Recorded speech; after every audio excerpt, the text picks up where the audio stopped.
Welcome back to Morgan's video blog, Morgan's online blog in video format. Today, I'm here to share with you making your writing visual. Now, I know I am an unlikely person to compare writing to painting. I've confessed in the past, but my imagination is far more conceptual than it is sensory. Imagery is almost more of flavors in my mind than a movie played out, which I hear is more common. Who knew? To make up for this, I have Pinterest boards for my characters, my settings, their clothing. I should probably make one for meals. To get these Pinterest boards, I do a Google image search looking for actors or models.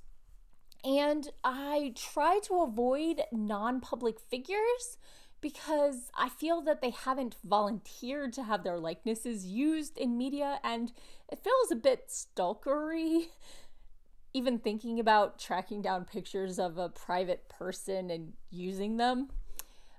So I do the Google image search and I just keep looking until I see an actor or a setting that looks right to me. I might not be able to imagine it, but I know it when I see it.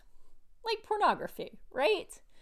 Because of my lack of visual imagination, my writing sometimes can get sparse on description. Well, I describe the main character's mental state and physical reactions and their mental calculations and their emotions, but it's all very much internal to the main character's head and not so much around her. So to avoid my plot happening in a dimensionless void, otherwise known as white room syndrome, I end up writing in layers. Fortunately, for my dreams of becoming a writer who creates breathtaking worlds, even experienced writers have confessed to writing in layers. You start off with your draft looking clunky and sparse or over-detailed in the character's head, but the world is kind of empty, and then you despair of ever measuring up to those writers you love. But that's because, to quote Victoria Schwab, a finished book has, say, 30 coats of paint, but when you write, you can only put down a single layer of paint at a time. You can't even fathom how many coats of paint are in a finished product. You can only see the top one. It seems like one coat. That is the lie.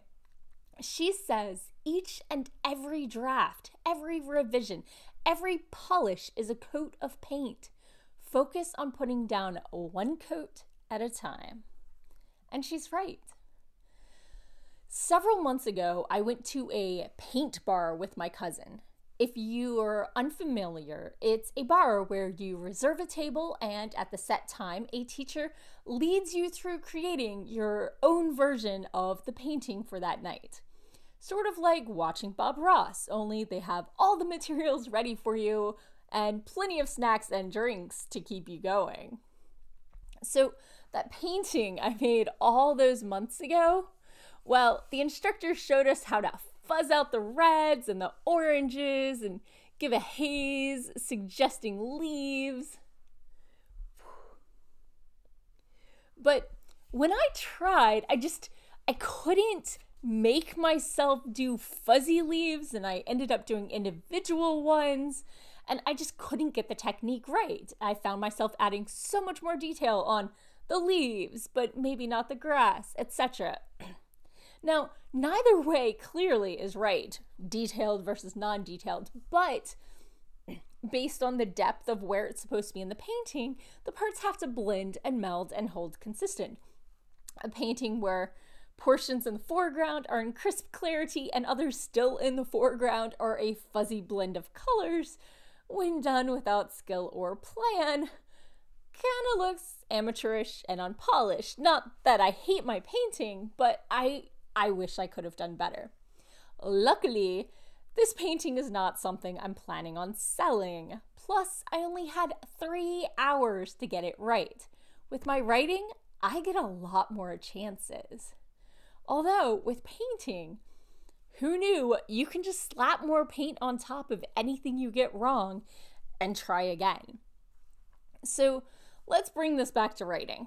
I recently sent off my first chapter to my new mentor, and I thought it was ready for prime time. But with her fresh eyes, she's shown me where some parts of my story aren't crisp.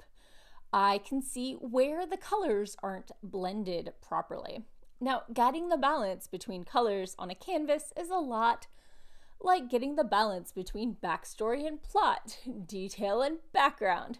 So, I'm editing my manuscript again. I have to confess, I do worry that I won't be able to take all these lessons and attempts and turn them into a streamlined process. But the only way to find out if I'll be able to is to finish and then try again with a new manuscript.